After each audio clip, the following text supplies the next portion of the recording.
Knockout legends in the building. Like, comment and subscribe. So today I'm going to be talking about Daniel Dubois and his trainer Don Charles. Now I'm going to play two clips, one showing the face-off with Eddie Hearn and Bricktop and Joshua and Dubois, and then another clip with Don Charles, and then I'm going to address what they both say. So with no further ado. The thing is, actually, when you're saying about you got to motivate yourself, that's actually wrong in Daniel's regard. You know that? No. Because it's his corner that have been motivating him to get through fights. I don't agree with that. His dad's been helping him get through fights. Don, Kieran, dad's a without big part- that, his he would dad- never have got through the Jarrell Miller fight. His dad is a big part of his career, his life. Obviously, of it's course, his but he father. needs to motivate him. That's what I'm saying. You're saying the fighter's got to be motivated. Is that true? What are we Daniel? arguing about? I don't know. Right. The father is now actually in the corner, not inside the ring. I'm still the chief coach to give the instructions, but the father is there. There's a lot of reasons the father is there. It's not just a boxing coaching thing where he shouts out instructions. His presence, his voice, the tone of his voice, Daniel recognizes it, especially when it's hard in there. He hears that voice that he's familiar with from being a child, and he gets that extra gear. It's almost like a Formula One car. You put it into another gear. I love that. Yeah? And then that's got to be a gain, irrespective of what people say. Oh, people will always have their opinion. It's working for us, and it's going to carry on working. On the 21st, you will see it. So from the first clip there, we have already, if you've seen this interview, Bricktop's saying that Daniel's gained more experience and he's motivating himself, but Eddie steps in and corrects him and says, well, no.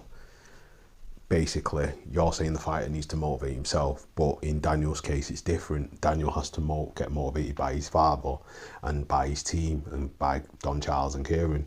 And then Bricktop says something else and tries to chime in, but then Eddie Hearn carries on and says, well, he needed his father to win the Jarrell Miller fight, so that was one of the deciding factors of him winning, and that got him over the line. So we're seeing Daniel push through adversity because he had to dig deep at the end to take Miller out, and even though Miller was tired, Daniel was tired, but he got a second wind. I don't know if that was his dad going at him or whatever, but anyway, in the next clip, Don Charles actually admits that the reason the father's in the corner is to give Daniel a push.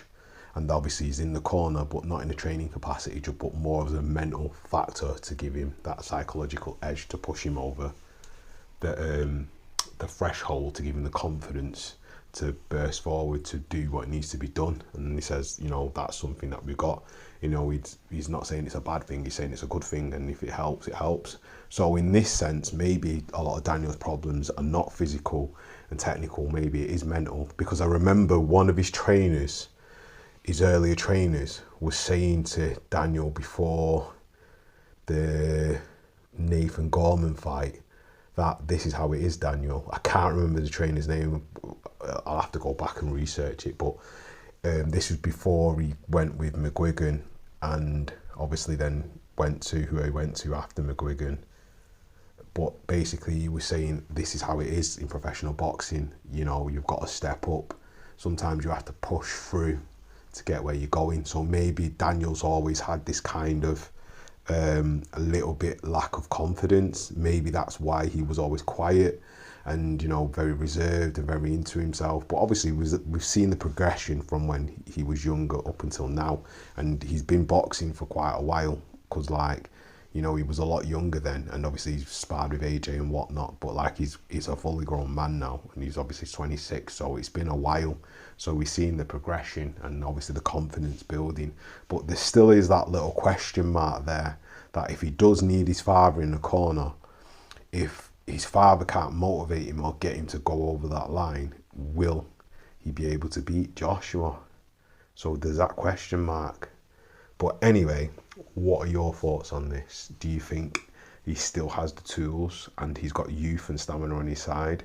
And obviously with his dad in his corner and obviously with him being a world champion now, a recognised one, I should say, because he was the WBA regular champion, so technically he's already been a world champion, and he fought Usyk for basically for undisputed, because he fought Usyk for all the belts. So he's had 3 cracks at the cherry, and he's succeeded once, I should say, because this fight, really, this is him winning the belt, I would say, more so by fighting somebody that would have been a recognised challenger or champion that would have had the belt. And probably, I wouldn't say vice versa for Joshua, because he didn't win, Daniel didn't win the belt, he got elevated from interim to full champion, so it's kind of a misnomer on his part. But anyway, what are your thoughts on this? Leave your thoughts in the comment section, like, comment and subscribe, and that is another one from the one and only Knockout Legends. Peace.